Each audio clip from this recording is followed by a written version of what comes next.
Hello po, good morning, good morning. Welcome back to my YouTube channel. Today is Saturday guys. So, nandito po tayo sa aking kwarto at magplansya po tayo ng uniform guys. So, tara, samahan niyo ako na magplansya ng aking uniform para tayo ay very neat. At kanina guys, habang ako nagplansya, tumawag ang aking nanay. Siyempre, nagchismisan kami dahil kahit video man lang guys na makakausap ang ating pamilya pag nasa malayo ka ay masaya ka na, diba?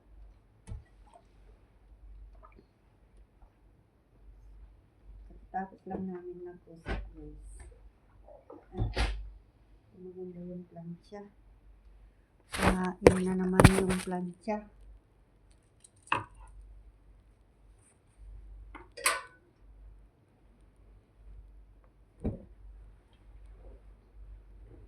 Kunti lang naman guys.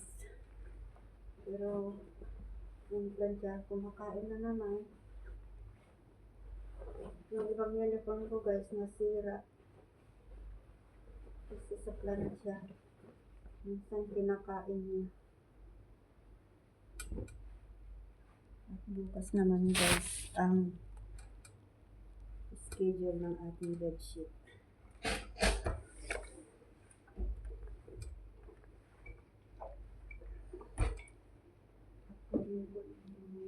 Guys, para mag-live tayo dahil sa laro natin. Guys, so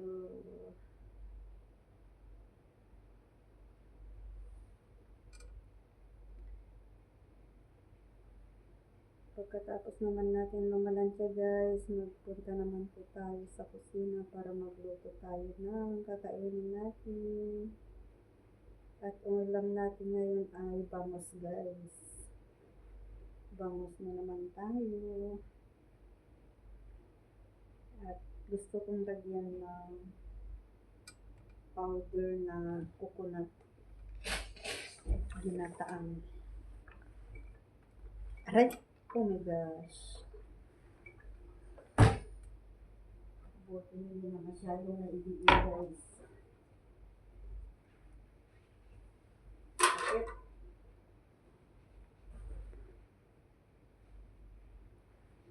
Daming paso ko sa plancha guys.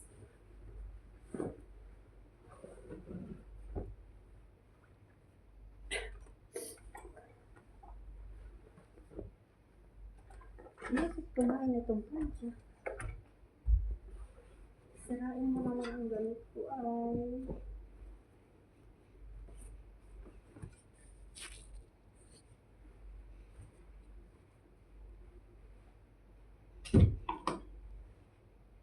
Binabalitan ko guys, may dami na siyang punong-puno na ng damit. Gusto kong magpakargo kaya lang ang mahal ng cargo guys. 500. Ilan na sa Pilipinas natin yun? Around 8,000. Kasi mahal ang palitan ngayon. Ay kahapon guys, tumawag yung kalansari sa akin. Binabalitan na malaki daw ang palitan ngayon kaya magpapadala na daw ako. Ano ipapadala ko na? Kulang pa sa ipapadala ngayong buwan na ito. Hindi siya alam. Kulang guys. Ang pera kung ipadala ko ngayon.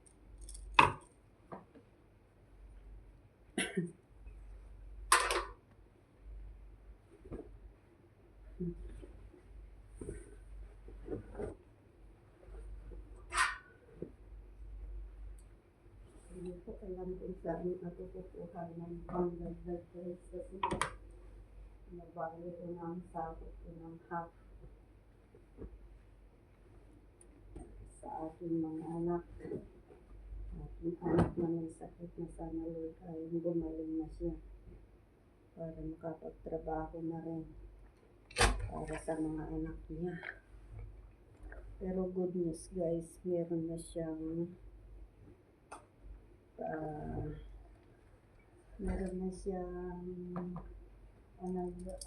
yung sakit niya, yung resulta niya ay maganda na siya. So thanks God.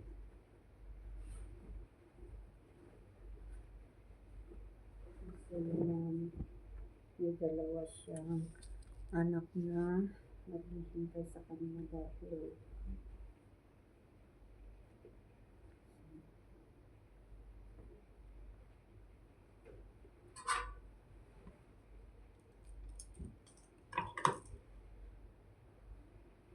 tawa ako yung sa driver. Tanong sa akin yung wala man sinabi sa akin ang nanay. Ang sabi niya lang sa akin, gaw.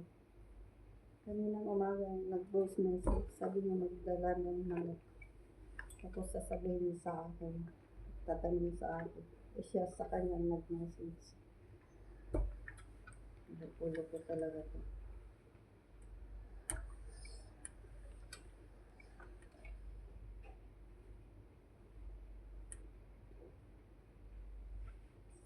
Tinatanong siya ang nakikita siya.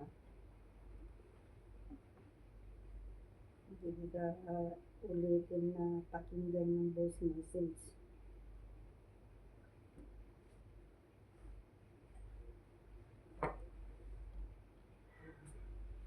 Okay guys, hanggang dito na lang ang aking vlog guys. And please subscribe me, OFW Vlog 2.0. And please, patipindot na rin po yung bell button para lahat ng videos ko guys ay uploaded po kayo. Happy Thursday and God bless. Bye-bye.